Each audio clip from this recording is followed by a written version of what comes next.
Ça tourne! Bonjour à tous les athlètes de France et bienvenue sur France Athlé. Hier, 9 juin, c'était l'événement athlétique le plus important pour la France, le meeting de Paris. J'y étais et ma foi, ce fut un franc succès. Stade plein, ambiance bouillante, pas moins de 3 records du monde. Que demande le peuple de plus? Eh bien, il se demande quelle performance pour nos franchises! S'il n'y a pas eu de nouvelles victoires, ni pour Benjamin Robert, ni pour un autre, il y a quand même beaucoup de choses à dire sur ce meeting de Paris pour les athlètes français. Il y avait près de 50 athlètes hexagonaux engagés, et je n'ai pas pu être exhaustive dans la vidéo qui va suivre. Alors, pardon si votre idole n'apparaît pas dans l'analyse. Peut-être que je pourrais me rattraper en commentaire si vous me le demandez par contre. Allez, c'est parti pour un long top et flop, divisé chacun en 2 sous-parties, avec quelques mentions spéciales à la fin.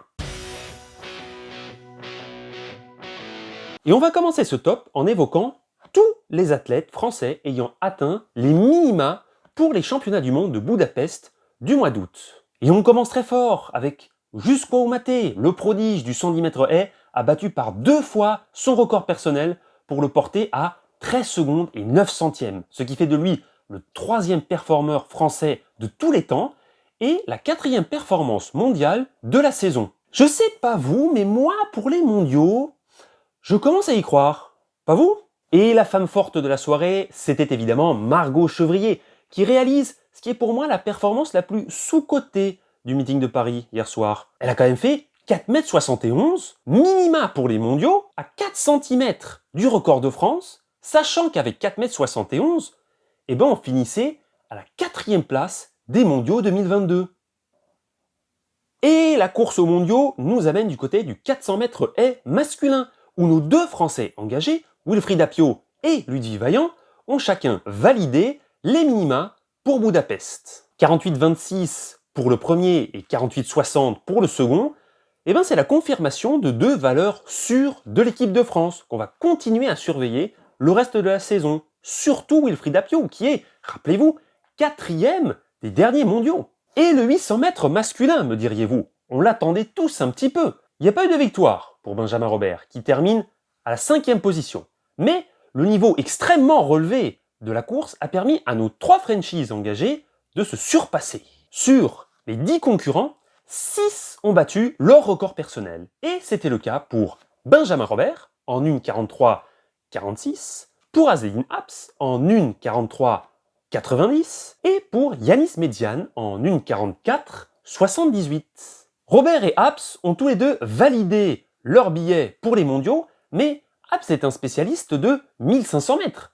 Donc on doute fort qu'il s'alignera sur cette distance à Budapest. Quoi qu'il en soit, il y a une énorme densité sur le 800 mètres masculin français, car il ne faut pas non plus oublier Gabriel Tual, qui n'était pas là ce soir, car il s'est brisé la clavicule. On lui souhaite un bon rétablissement, et on va surveiller tout ce beau monde. Et la dernière grosse performance de la soirée, elle est à mettre au crédit de Lena Candisounon sur 800 mètres féminin. Son record personnel explosé, la barre des 2 minutes franchie, 1 minute 59 secondes 65 centièmes. C'est la 6e française à obtenir son sésame pour les mondiaux et on lui dit bravo. On va maintenant revenir sur quelques performances notables qui ne sont pas exceptionnelles, mais ne vous inquiétez pas, il y a pas mal de choses à dire dessus. Parlons déjà de Kevin Mayer. Pour la 3e année consécutive, il avait droit à son triathlon taillé sur mesure avec du 110 mètres haies, de la longueur et du poids.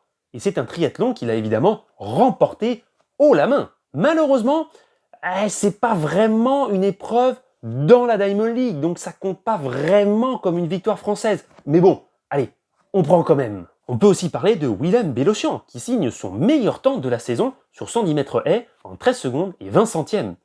Il confirme en quelque sorte, puisqu'il est déjà assuré de disputer les championnats du monde, tout comme son collègue Jusqua Oumaté. Et on termine ce top des belles performances avec 2 performances féminines. Il y a d'abord sur 800 mètres Agnès Raharolahi qui termine en 2 minutes et 14 centièmes, pas très loin de son record personnel, sachant qu'Agnès, elle a quand même réellement commencé le 800 mètres il y a 1 an seulement. Et enfin, pour terminer en beauté, Nawal Meniker au saut en hauteur. Elle termine à 1,91 m, mais elle passe à ça, d'arriver à valider la barre de 1,94 m, ce qui aurait été son nouveau record personnel. Mais attention, si vous croyez que l'athlétisme français renaissait de ses cendres comme par magie à 1 an des Jeux Olympiques, vous vous mettez le doigt dans l'œil. Regardez plutôt ce flop.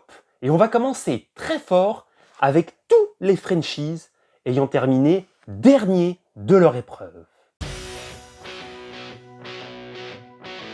Alors on va commencer avec Alexandra Tavernier. Alors, je ne minimise pas sa dépression qu'elle a depuis 2022, mais force est de constater que la recordwoman de France est très loin de ses standards. 67 mètres 16, alors qu'elle confie elle-même tourner à l'entraînement autour des 73 mètres, il y a quand même un gros écart qui est là. Des femmes en difficulté, il y en a d'autres. Si Margot Chevrier a brillé à la perche, il n'en est rien de ses collègues et amis Marie-Julie Bollin et Ninon Chapelle. La première franchit très péniblement 4,31 m, ce qui est dans la lignée de son très mauvais début de saison, mais qui ne correspond pas à ses standards de l'année dernière, où elle tournait facilement autour de 4,40 m, tandis que Ninon Chapelle, elle confirme un très mauvais début de saison en ne passant aucune barre, elle qui a changé d'entraîneur à la fin du mois de mars. Du côté du 200 mètres féminin, il y a le cas de Guémina Joseph. Alors, je vous avoue, j'ai hésité à la classer top ou flop, mais au regard de l'ambiance démentielle dont bénéficiaient les athlètes à domicile et du potentiel de la jeune fille qui a quand même claqué un 23 secondes 23 centièmes fin avril, on pouvait légitimement demander plus que les 23 secondes 34 centièmes qu'elle nous a proposés. Ce n'est pas fondamentalement mauvais, mais on pouvait en attendre un tout petit peu plus, à mon avis. Bon, je vous rassure quand même, les hommes sont aussi au rendez-vous de la loose, avec par exemple Dimitri Bascou sur 110 mètres haies, qui finit dernier, toutes séries confondues, en 13 secondes et 66 centièmes. C'est malheureusement dans la lignée de ses performances en dents de scie depuis la saison 2020 à peu près. Et malgré un pédigré des plus grands, 3e des Jeux Olympiques, champion d'Europe, le très haut niveau semble lentement échapper à Dimitri Bascou. Mohamedou Fall, qui fait 10 secondes 22 centièmes sur 100 mètres, j'en avais déjà parlé de cette personne dans une précédente vidéo, et je vais changer un peu mon analyse. En fait, Fall, il ne supporte pas la pression des grands rendez-vous. Regarde, 10-22, c'est pas bon quand on sait qu'il a fait 7 jours avant la compétition un 10-12 aux championnats départementaux du 95 à Sarcelles. Et je trouve ça dommage qu'un tel potentiel se liquéfie dans les grands rendez-vous. Et on finit la loose totale avec Erwan Konaté, avant-dernier de la longueur avec 7,63 m.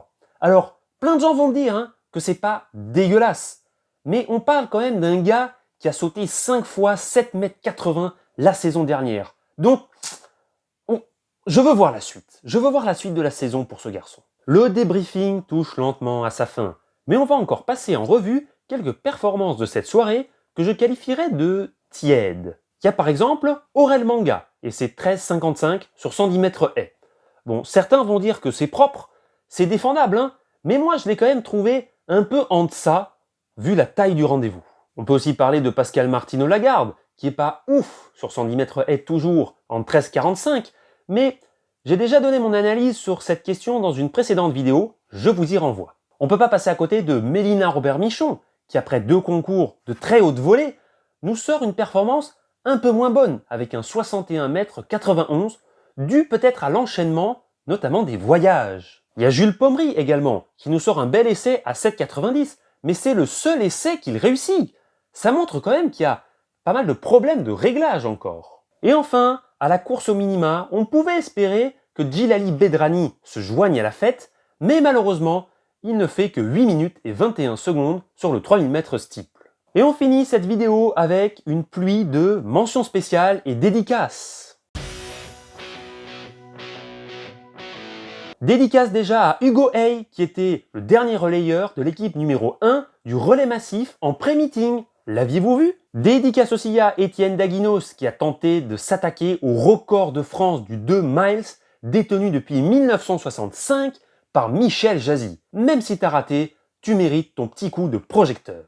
Bravo aussi à Jimmy Vico qui signe sur une course hors Diamond League un 10 secondes et 6 centièmes sur un 100 mètres, soit son meilleur temps depuis 2021. Et enfin, bravo au relais 4x100 hommes et femmes de la France. Chez les femmes, il y a eu un bouleversement de la hiérarchie puisque l'équipe B est arrivée deuxième devant l'équipe A qui a été disqualifiée pour une mauvaise transmission du témoin. Tandis que chez les hommes, il y a un quatuor Vico, Erius, Zézé qui a tout simplement battu le record du meeting. Et ça, c'était un moment fort quand même, et ça montre à quel point le collectif en athlétisme suscite des émotions. Et voilà, c'est tout pour aujourd'hui. J'espère que la vidéo vous plaît, qu'elle ne sera pas trop longue.